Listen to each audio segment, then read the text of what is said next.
The channels panel is where the color information is that makes up your image.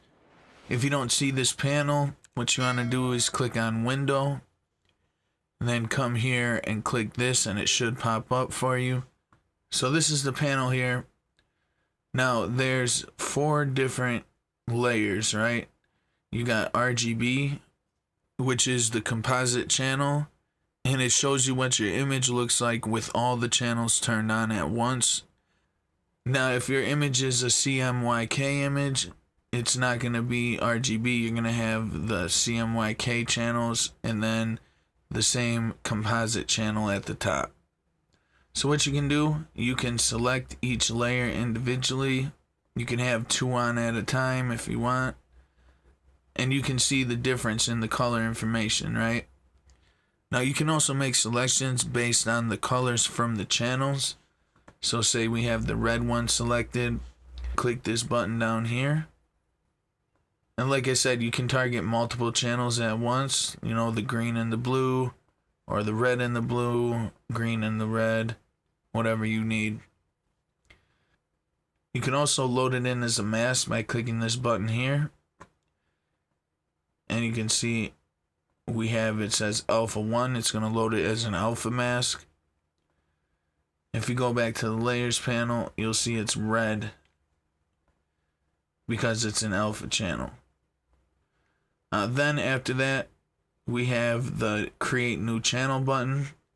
It just creates a blank channel. And then last but not least, you can delete. Then in the top right, we have the hamburger menu. Same thing, you can create a new channel. It'll pop up the new channel dialog box. You name it.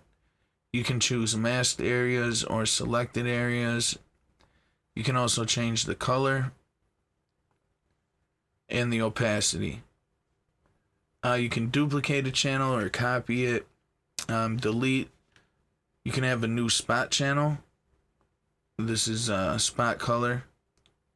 It opens the new spot channel dialog box. You can name it. You can choose the color and solidity. Click OK, and it makes a spot color channel. Then you can merge the spot channel.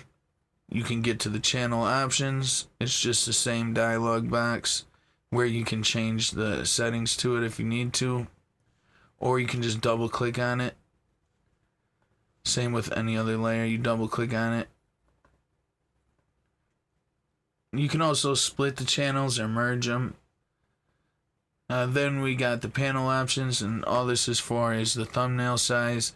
It's just the size of this little preview picture. If we click medium, you can see it's just bigger.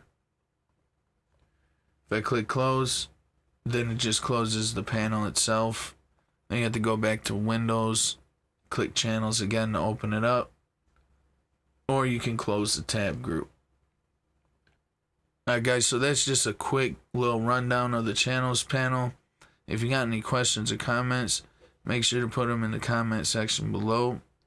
Thanks for watching, and I'll catch you in the next one.